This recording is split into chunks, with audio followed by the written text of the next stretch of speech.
This is the story about me being caught for something that I shouldn't have done in the first place.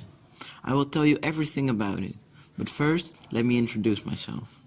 My name is Adi, and I am a 16-year-old boy. I have Indonesian roots, and I moved to The Hague with my parents when I was 5 years old. I live near the Schilderswijk, and I have some friends over there. One of them is Abdul. He is 19 years old and has a collection of illegal firearms he bought online. We made a deal. He would put a gun in a blue bag. He would put it in the bushes which are in front of my house, and I would give him 2,000 euros in cash. I told Abdul that I had a girlfriend last year. She was beautiful, and I had a great time with her, until she went on a holiday. There she cheated on me, which I would never forgive her. I broke up with her, but I did still love her. I couldn't take the pain of seeing her every day, and day in and day out at school.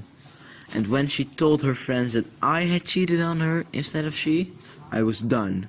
I had to do what I was going to do, and he didn't stop me, as long as I promised that I wouldn't drag him into my mess. On Thursday, I made myself ready to commit a crime which I had been planning for a while. Killing my ex-girlfriend. But before I could kill her, I had to collect some money to flee the country. I came up with the plan to find an elderly man with a walking stick. It would be an easy target to rob because I would easily beat him if he tried to resist or come after me. That day, I went out to my local park to find my target. I brought my gun with me to threaten my target even more. I found him.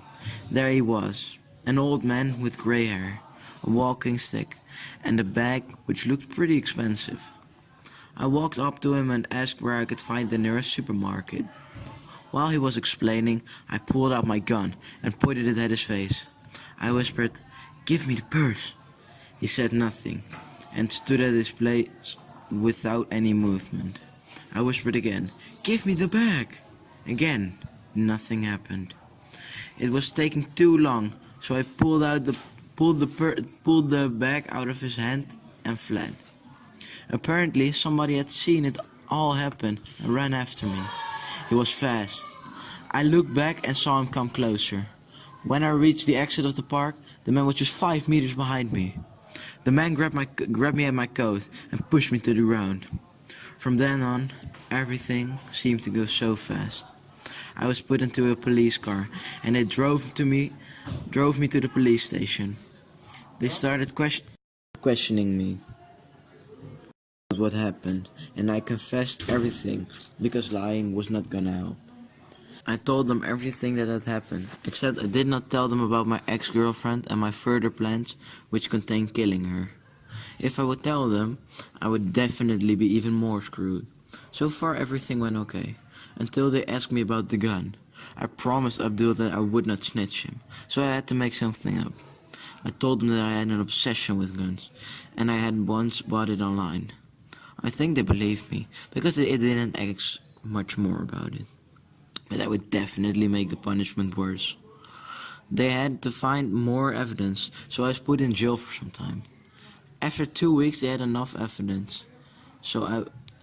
They had enough evidence and the case would go to court.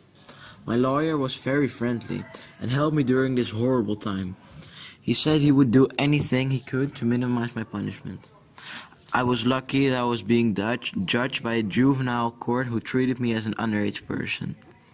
My lawyer did a very good job and minimized my punishment like he said he would.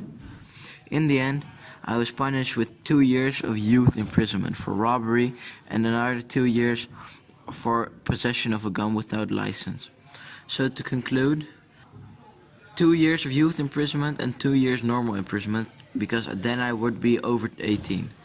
I regret everything I did, and I feel stupid for doing all this, because I should have known that this could never turn out well.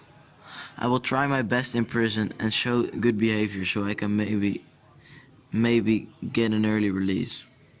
The first thing I will do when I get out of prison is getting my high school certificate.